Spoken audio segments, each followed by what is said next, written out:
Hello guys, welcome to our channel self made tutorial में आप सभी का स्वागत है।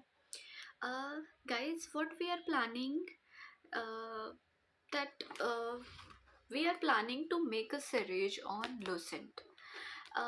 As we hear that कि जब मोस्ट ऑफ द स्टूडेंट्स ये सुनते हैं कि और जब प्लानिंग करते हैं कि हमें किसी भी कॉम्पिटिटिव एग्ज़ाम की प्रिपरेशन करनी है, तो सबसे फर्स्ट और मोस्ट रेलेवेंट जो सजेशंस आते हैं वो ये आते हैं कि लूसेंट पढ़ लो, जीके जीएस जीके वाली पोर्शन जो है आपकी स्ट्रॉन्ग हो जाएगी। तो ये पढ़ते टाइम जो है बहुत ही ये देखकर ही अपने आप में इतना मोटा बुक जो अभी रिसेंट का ये आया है, पहले वाला तो थोड़ा सा पतला भी होता था, अब ये इसमें और भी फैक्ट डाले जा रहे हैं, इंक्लूड किए जा रहे हैं, वो अच्छी बात है, अपडेट किया जा रहा है, तो ये और मोटा होता जा रहा है। और जैसे ही हम देखते हैं, ओ माय गॉड, इतनी मोटी बुक हमें मेमोराइज करनी है, तो ये ऐसी हालत हो जाती है ना, जो जगमग वाली होती है जो पढ़ाई जाती है, इसको यहाँ से उठा करके पूरे अपने यहाँ पे रिकॉल करने, ताकि हम रिकॉल कर सकें, यहाँ पे रखनी है।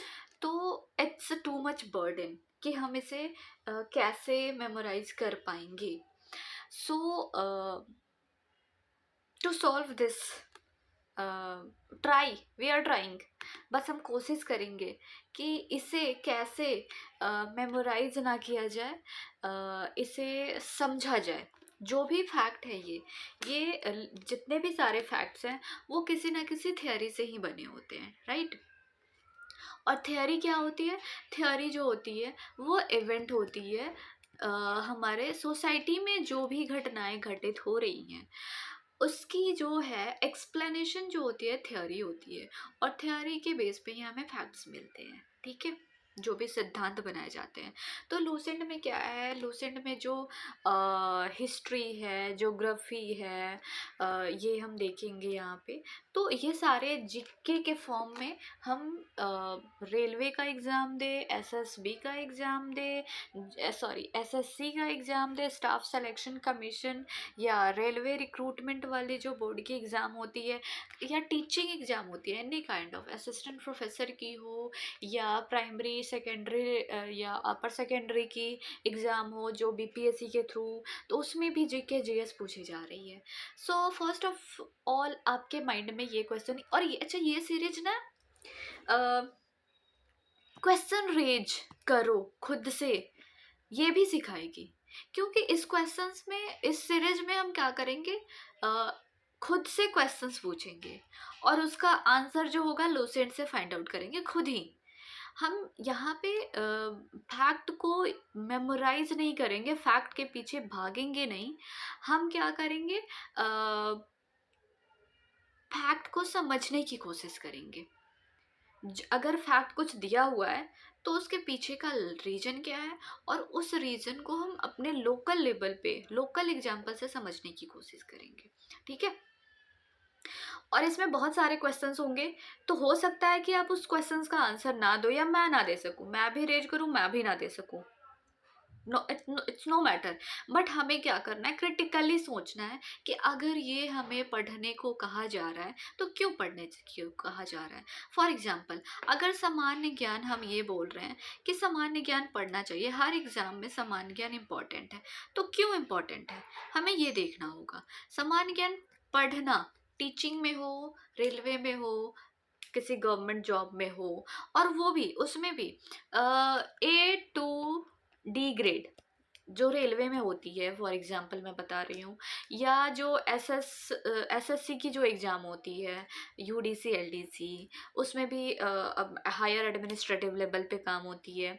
तो सबसे पहले बात कि कोई काम, यहाँ पे मैं काम की बात नहीं कर रही हूँ, छोटा या बड़ा, हर काम अपने आप में बहुत ही इम्पोर्टेंट और यूनिक होता है।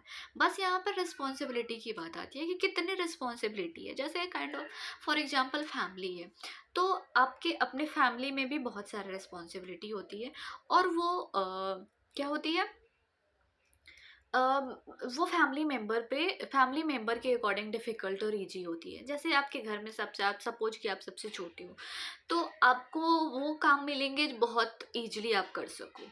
और ये भी हो सकता है कि आपने बहुत लोगों को ऑब्ज़र्व करा है, तो आप ईज़िली कर ले रहे हो।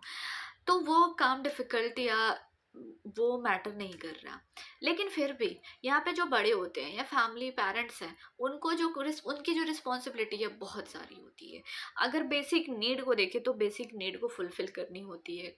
किचन से लेकर के गेस्ट रूम तक जो भी अरेंजमेंट करनी हो वो सारे उन्हें देखने पड़ते हैं। और जो फैमिली मेंबर होते हैं छोटे काम क्या होते हैं उसमें थोड़ा-सा कंट्रीब्यूट कर देते हैं, अगर जहाँ भी कुछ काम करना हो, कुछ सामान लाना हो, ये लाना हो, कुछ करना हो। तो ये मैं फॉर एग्ज़ाम्पल समझाने की कोशिश कर रही हूँ। वैसे ही जब आप एसएससी की जो एग्ज़ाम होती है या रेलवे की एग्ज़ाम होती है, तो उसमें जो ए टू डी जो लेवल होती है, तो उसमें फिर रिस्पॉन्सिबिलिटी की बात आती है। यहाँ पे आप फैमिली लेवल पे कर रहे थे, अब क्या कर रहे हो? आप कंट्री लेवल पे कर रहे हो।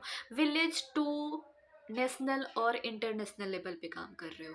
तो उसके अकॉर्डिंग आपको रिस्पॉन्सिबिलिटी दी जाएगी और उसके अकॉर्डिंग आपको कंट्रीब्यूट करना है इस देश के लिए। ठीक है? तो अगर सपोज कि जो दरोगा की एग्ज़ाम होती है, जो विलेज लेवल पे, तहसील लेवल पे जो गार्ड होते हैं, उनकी जो रिक्रूटमेंट होती है, तो उनका क्या रिस्पॉन्सिबिलिटी है और एक आईएएस ऑफिसर का क्या रिस्पॉन्सिबिलिटी हो सकता है। तो इन दोनों में ड्रास्टिक जो इनके रोल है उनमें ड्रास्टिक डिफरेंसेस आ सकते हैं। फिर भी सब में जीके पूछा जाता है। सो एक बारी आप सोचना कि जीके हमें क्यों पढ़ाया जाता है, जीके जीएस। हालांकि जब हम ये बात करते हैं तो जनरल अवेयरनेस की बात करते हैं, बट फिर भी ये सोचो ना कि जनरल अवेयरनेस की नीड क्यों है। वो नीड है, हमें पता है कि वो नीड है, but why we have to read all these kinds. ये आप एक बार जरूर सोचना और कमेंट करके बताना। जिस दिन आपके माइंड में ये क्लैरिटी आ गई ना, वो इस सामान्य ज्ञान पढ़ना इजी हो जाएगा। ठीक है? और इसके एक आंसर नहीं है कि मैं बता दूं। आप आंसर पाने की कोशिश मत करो, आप आंसर खुद से ढूंढने की कोशिश करो। जितना ढूंढोगे ना, जितना एक्सप्लोर करोगे, खुद से इंक्वायरी करोगे, इन्वेस्टिगेट करोगे, उतनी अच्छी अंडरस्टैंडिंग आपकी बनेगी और फैक्ट से आप बियॉन्ड जाओगे और समझने की कोशिश करोगे। समझना इज नॉट कि हम मेमोराइजिंग को अवॉइड कर रहे हैं। समझना मेमोराइजेशन के बाद की सीढ़ी है। जब तक हम फर्स्ट सीढ़ी नहीं चढ़ते तब तक हम सेकंड सीढ़ी भी नहीं चढ़ सकते। जो ब्लूम्स की टेक्सोनॉमी आपने पढ़ी होगी उसमें जो होती है अंडर नॉलेज, उसके बाद अंडरस्टैंडिंग। पहले इन्फॉर्मेशन होगी तभी आप समझ बना पाओगे। तो जब आप एक तो आप जब बुक पढ़ रहे हो, जब लूसेंट पढ़ रहे हो, तो आपके पास वहाँ पे तो नॉलेज है, बस आपको समझ बनानी है। जैसे ही आपकी समझ बन जाएगी ये नॉलेज एक्यूमुलेट हो जाएगा, अक्वायर्ड हो जाएगा। ठीक है? तो इस तरीके से आपको पढ़ना है और इस तरीके से ही हम यहाँ पे लूसेंट को पढ़ने की, हम और आप मिल के पढ़ने की कोशिश करेंगे। मैं पढ़ाऊँगी नहीं, हम और आप मिल के पढ़ने की कोशिश करेंगे। आप कमेंट भी कर सकते हो या जैसे भी आगे होगा, जितना डायलॉजिक हम बना सके इसे, उतना बनाने की कोशिश करेंगे। ठीक है? तो एक क्वेश्चंस आप याद रख जरूर कमेंट में भी बताना, कमेंट करके, कि हमें जीके क्यों पढ़नी होती है। क्योंकि जीके का जो ये पूछा जाता है वो हर एग्ज़ाम में, जैसे यहाँ पे आप देखोगे कि यहाँ पे जो है अ, संघ लोक सेवा आयोग, राज्य लोक सेवा आयोग, जो यूपीपीसीएस, बीपीएससी और यूपीएससी, इस लेवल की भी एग्ज़ाम होती है, उसमें भी जीके जीएस पूछे जाते हैं। कर्मचारी चयन आयोग, रेलवे भर्ती बोर्ड, समस्त प्रतियोगी परीक्षाएं, राष्ट्रीय मिलिट्री कॉलेज, रामाकृष्ण मिशन, राष्ट्रीय ग्रामीण छात्रवृत्ति, इवन स्कॉलरशिप में भी जीके जीएस पूछे जाते हैं। राष्ट्रीय प्रतिभा खोज परीक्षा में भी यह जीके जीएस पूछे जाते हैं। तो आपको ये ध्यान रखना है, क्वेश्चन आपको पहले खुद से रीच करना है कि हमें जीके जीएस पढ़ना क्यों इम्पोर्टेंट है। ठीक है? ओके, ये हो गई बात हमारे जीके जीएस से रिलेटेड, क्यों जीके हमें पढ़ना है, वाई हमें ये आपको ये क्वेश्चन करना है खुद से, why we have to read GK, इतने सारे फैक्ट्स हमें क्यों पढ़ने पड़ते हैं। ठीक है, अब यहाँ पे अगर हम विषय सूची देखें तो आप देखोगे कि फर्स्ट में जो अब नेक्स्ट क्वेश्चन आपको आएगा, जो देखो हमने बोला ना कि हम क्वेश्चन आंसर के फॉर्म में, जो हमारी वाद संवाद के थ्रू जो पढ़ाई होती थी वैदिक एजुकेशन सिस्टम में, उस तरीके से पढ़ने की कोशिश करेंगे, ना कि हमें ये प्रतियोगी परीक्षाएं देनी है और हम भिड़ गए यहाँ पे लगे रहे, लगे पड़े हैं याद करने याद हो नहीं रहा है, माथा चक्कर दे रहा है, हम सोच रहे हैं, उसके बाद एक अलग से टेंशन आ रहा है कि इतना नहीं हुआ इतना नहीं हुआ। ऐसे नहीं करना है। आप देखोगे कितनी जल्दी हम इस तरीके से पढ़ लेंगे। तो थोड़ा सा आपने फूड फॉर थॉट अपने माइंड को भी देनी है। जब आपको भूख लगती है तो आप खाना देते हो ना, वैसे ही आपको अपने माइंड में भूख लानी है। क्वेश्चंस रेज करो, क्वेश्चंस पूछो। जब तक क्वेश्चंस पूछोगे नहीं तब तक आप आंसर भी याद नहीं कर सकते। ठीक है, सो नेक्स्ट क्वेश्चन ये है, आपका होमवर्क है आपका, ठीक है, कि हम पहली बात कि हिस्ट्री के सेक्शन में जब हम देख रहे हैं तो यहाँ पे प्राचीन भारत, मध्यकालीन भारत और आधुनिक भारत, ठीक है, और विश्व इतिहास की हम बात करते हैं, यानी कुल मिला के भारत का इतिहास और विश्व का इतिहास हम यहाँ पे पढ़ रहे हैं। ठीक है, बट हमें यहाँ पे ये एक बातें ध्यान रखनी है कि हम इसे हिस्ट्री क्यों बोल रहे हैं, इतिहास क्यों बोल रहे हैं। इतिहास, क्या इतिहास एक विषय हो सकता है, या इतिहास is something that is approach, जैसे कि साइंटिफिक टेम्पर की हम जब बात करते हैं तो साइंस के थ्रू ही हम साइंटिफिक टेम्पर डेवलप नहीं कर सकते। साइंटिफिक टेम्पर की जब हम बात करते हैं तो उसके कुछ प्रोसेसेस होते हैं जो हम हर एरिया में, अभी सोशल साइंस में, इवन एजुकेशन जो एक डिसिप्लिन है उसमें भी हम साइंस की बात करते हैं। तो what is science? Science is not subject matter. आपने पढ़ा होगा साइंस प्रोसेस भी है, प्रोडक्ट भी है और एक्शन भी है। तो क्या हिस्ट्री सिर्फ सब्जेक्ट हो सकता है? क्योंकि हिस्ट्री, हमारी भी हिस्ट्री है, आपकी भी हिस्ट्री है। जैसे आप मोबाइल में कुछ सर्च करते हो वो भी सर्च हिस्ट्री बन जाती है। तो ये हमें ध्यान रखना है कि क्या हिस्ट्री एक विषय है या इसके बियॉन्ड। क्या हमें हिस्ट्री, इतिहास जब यहाँ पे लिख रहे हैं तो क्या इतिहास लिखा जाना चाहिए? चलो ये अलग बात है, आप ये सोचना, ठीक है। लेकिन दूसरी क्वेश्चन ये है कि जब हम विषय सूची देख रहे हैं यहाँ पे, तो फर्स्ट में हिस्ट्री ही क्यों, इतिहास ही क्यों? हम कहीं से भी स्टार्ट कर सकते हैं, भूगोल से भी स्टार्ट कर सकते हैं, रसायन से भी स्टार्ट कर सकते हैं, फिजिक्स से भी स्टार्ट कर सकते हैं, ठीक है। इतिहास ही क्यों, इतिहास से ही हम क्यों स्टार्ट कर रहे हैं, ये सोचना आप, ठीक है। और उसके बाद भूगोल की बात आती है, उसके बाद एक अर्थशास्त्र, अर्थव्यवस्था की, उसके बाद आपकी राजनीति शास्त्र जो भी है वो आते हैं, उसके बाद फिजिक्स, केमिस्ट्री, बायोलॉजी, उसके बाद विविध आते हैं, ठीक है। चलो मैं थोड़ा सा यहाँ पे हिंट देती हूँ, हिस्ट्री क्यों। देखो जब भी हम कुछ भी पढ़ने जाते हैं, ठीक है, जब भी आप किसी से मिलते हो तो सबसे पहले होता है कि आपका नाम क्या है, आप कहाँ से बिलोंग करते हो, आपके पापा का नाम क्या है, अब ज़्यादा हुआ तो आपने क्या पढ़ा है।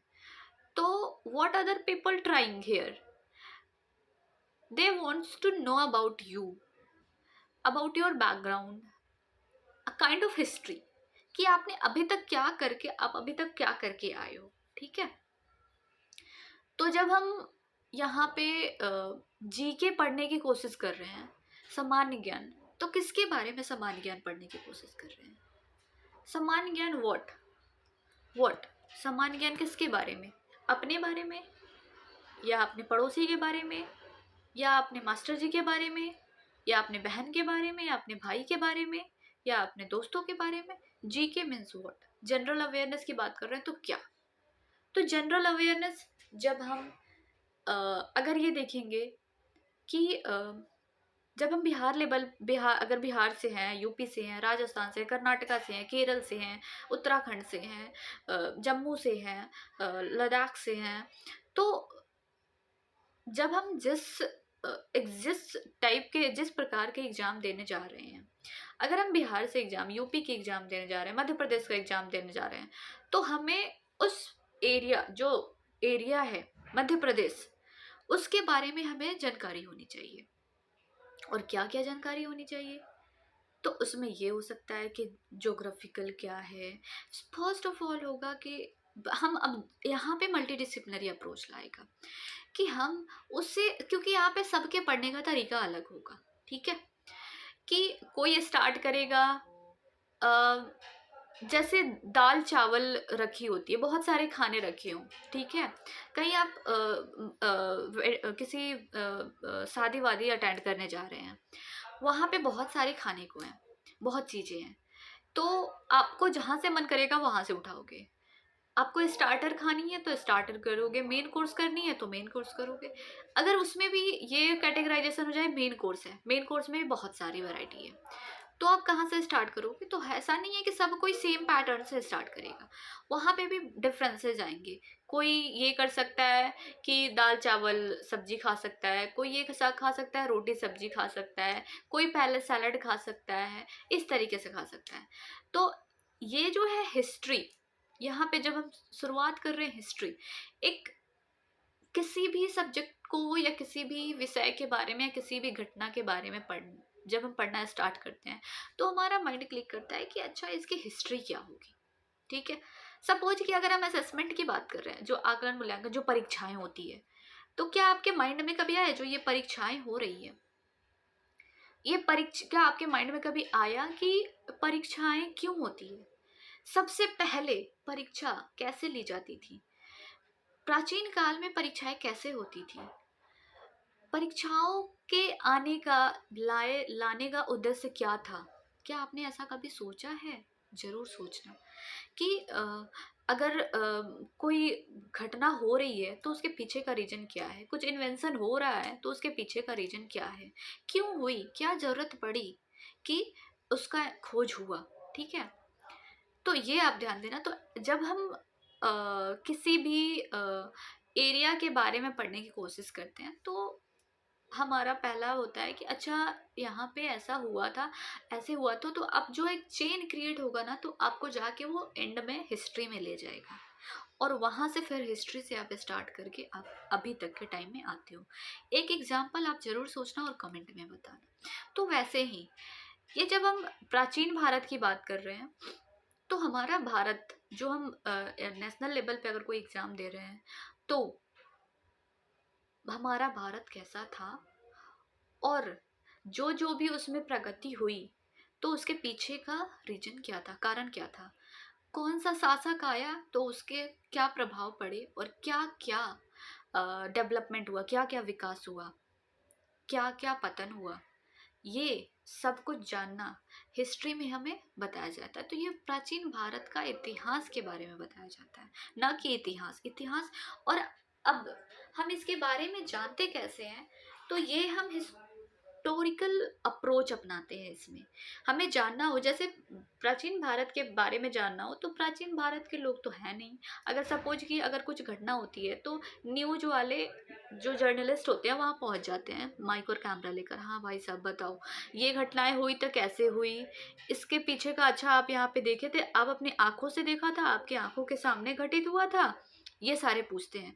तो प्राचीन काल के बारे में हमें जानना है, तो हमें प्राचीन काल के लोग तो मिलेंगे नहीं, ठीक है, वो तो बहुत सालों साल बीत गए हैं, हजारों साल बीत गए हैं, तो वो हमें वहाँ के लोग तो मिलेंगे नहीं। तो उसके लिए हमें क्या करना होगा? अगर साइंस में अगर हम बात करें, किसी भी फेनोमेना जो घटना घटित होती है या कोई खोज होती है, डिस्कवरी होती है, तो कैसे होती है, उसके भी स्टेप्स होते हैं। ऑब्जर्वेशन करना, ऑब्जर्वेशन के बाद डेटा कलेक्ट करना, एविडेंसेस इकट्ठा करना, फिर उसमें एक पैटर्न देखना, एनालिसिस करके उसमें एक पैटर्न देखना, और उसके बाद कंक्लूजन पे जाना, और उसको एक थ्योरी के फॉर्म में डेवलप करना, और फिर एक एक्सपेरिमेंट करना और उसको वेरीफाई करने की कोशिश करना, ताकि नेक्स्ट टाइम से कोई करे तो उसी पैटर्न पे करके, उसी प्रोसेस पे करके वो वेरीफाई कर सके। तो समझेंगे अच्छा, जैसे सूर्य के चारों ओर पृथ्वी रन करती है, चक्कर लगाती है। तो ये एक हम फैक्ट है, और इसको अगर कोई प्रूव करना, वेरीफाई करना चाहे तो वो कर सकता है उस प्रोसेस से। तो जो हिस्ट्री की जो प्रोसेस होती है, जो अप्रोच होती है, उसके भी बहुत सारे स्टेप्स हैं। जैसे उस टाइम के सोर्सेज को कलेक्ट करना। तो सोर्सेज कहाँ से आएंगे? तो सोर्सेज में आपको बहुत सारे सोर्सेज हो सकते हैं। जैसे जैसे न्यूज़ रूम में आप जाते हो, कहीं पे जाते हो किसी घटना को एक्सप्लोर करने, तो पहले आप कोशिश करते हो कि वहाँ के जो जो उन्होंने ऑब्जर्व, जहाँ पे जो जिनके सामने घटित हुआ है, उनसे बातें करना। अगर वो अवेलेबल नहीं है तो वहाँ की पुलिस जो बैरिकेड लगाती है, क्यों लगा देती है? जहाँ पे जाती है तो नो एंट्री की जो वो पट्टियाँ लगा देती है, क्यों लगाती है? ताकि उसमें कोई जाके इंटरवीन ना करे, कुछ जो एविडेंसेज है वो ख़राब ना करे। तो वैसे ही हम जाके वहाँ पे तहकीकात करते हैं। जो हिस्ट्री के शब्द में अगर हम बोले तो पुरातत्व जो स्रोत होती है, पुरातात्विक स्रोत होती है, उससे हम करते हैं। या उसके बाद हम कुछ न्यूज हो निकला हो उसके बारे में, कहीं पे गए तो हमें पता चलता अच्छा इसके बारे में, अगर ये घटना हुई है तो इसके आसपास जितने भी न्यूज़पेपर निकलती है उसके बारे में पता करूँ, तो वहाँ से। तो ये सारे स्रोत होते हैं। तो हिस्ट्री भी एक अप्रोच है जो हर सब्जेक्ट में इस्तेमाल किया जा सकता है। जब आप फिजिक्स पढ़ रहे हो तो फिजिक्स की भी अपनी हिस्ट्री है, ज्योग्राफी पढ़ रहे हो तो ज्योग्राफी की भी अपनी हिस्ट्री है। ज्योग्राफी विषय ही क्यों बना? आप ये सोचना, ज्योग्राफी विषय ही क्यों बना? क्या जरूरत थी ज्योग्राफी की? हम ज्योग्राफी में क्या पढ़ते हैं, और जो पढ़ते हैं वो क्यों पढ़ते हैं, ये आप ध्यान देना। जैसे पहले के ज़माने में जो इतनी डेवलप नहीं था ट्रेन वगैरह, तो जो हम नाव से ट्रैवल करते थे तो वहाँ पे हमें मैप की नीड पड़ती थी। तो मैप एक मोटा मोटी करते करते करते हम अभी एक ग्लोब और एक नक्शे पे आ चुके हैं हम। ऑन अब तो गूगल मैप भी आ चुकी है। तो ये सारी नीडें क्यों होती है? और जब हम इस तरीके से, और जब ये इसकी भी देखो, ज्योग्राफी की भी जब हम हिस्ट्री के बारे में पढ़ने की कोशिश करेंगे तो इसमें भी बहुत सारे इसके फैक्ट्स मिलेंगे, इसकी कहानियाँ मिलेगी। तो हिस्ट्री जो है नॉट कि हम उसमें शासकों का, किसी राज्य के शासकों का, या विश्व के हर देश में क्या क्या घटित हुआ ये पढ़ना, ये नहीं है history. History is something beyond that, जिसमें हम हिस्टोरिकल अप्रोच से, फिजिक्स की भी अपनी हिस्ट्री है, केमिस्ट्री की भी अपनी हिस्ट्री है, इवन हर कॉन्सेप्ट की, हर अवधारणा की अपनी हिस्ट्री है।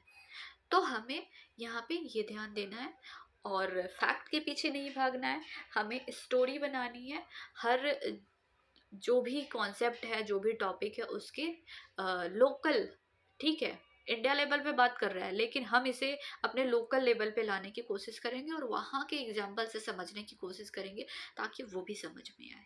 ठीक है, अगर पूरे भारत की बात कर रहे हैं तो बिहार भी एक स्टेट है ना, यूपी भी एक स्टेट है, वहाँ भी घटनाएं हो रही है, वहाँ भी सोसाइटी है। तो सोसाइटी के बीच इंटरेक्शन होगी, और जब इंटरेक्शन होगी, जो कॉन्फ्लिक्टेड होंगे, रिलेशंस बनेंगे, तो ये सारी घटनाएं तो चलती रहेगी। तो वहाँ भी एक स्टेट लेवल पे क्या हो रहा है, वो एक नेशनल लेवल पे क्या हो रहा है, एक ग्लोबल लेवल पे क्या हो रहा है, पैटर्न सेम होगा, बट एसेंस सेम होंगे, बट करने का पैटर्न डिफरेंट होगा। तो घटनाएं जो भी हो रही है वो हो रही है, एसेंस सेम है, बट करने का और प्रेजेंट करने का तरीका अलग है। ठीक है, कुछ बहुत ही लिमिटेड लेवल पे हो, लिमिटेशन के साथ हो रही है, और कुछ बहुत ही ब्रॉड लेवल पे हो रही है। जो रसिया यूक्रेन वॉर है वो भी अपने आप में हिस्ट्री बन चुकी है। सो बहुत हो गई बातें। होपफुली कि आपको एक इंसाइट मिला हो कि हम ये कैसे पढ़ेंगे, तो हेल्पफुल होगा अगर आप समझ पा रहे हो तो चलिए, बाकी तो यही है जो उसके कंटेंट्स में हैं भारतीय संविधान, भारतीय अर्थव्यवस्था, पर्यावरण, ये सारे हम एक एक करके पढ़ेंगे और देखेंगे कि कैसे ये फैक्ट जो है यूं हमें समझ आ रहे हैं और रियलाइज हो रहे हैं, ना कि हम मेमोराइज करेंगे। Okay, so thank you so much. Weekly daily daily तो मैं प्रोमिस नहीं कर सकती, बट वीकली 2-4 वीडियो आ जाएंगे, आपको मैं देखने को मिलेंगे। So thank you so much इतनी बातें झेलने के लिए और अपना टाइम देने के लिए। हमें भी बहुत आज ही बहुत कुछ सीखने को मिला और बहुत सारे ऐसे एग्जाम्पल थे जो अचानक से फ्लो में आ रहे थे, तो होपफुली आपके लिए हेल्पफुल रहा हो। Thank you so much, take care, bye bye.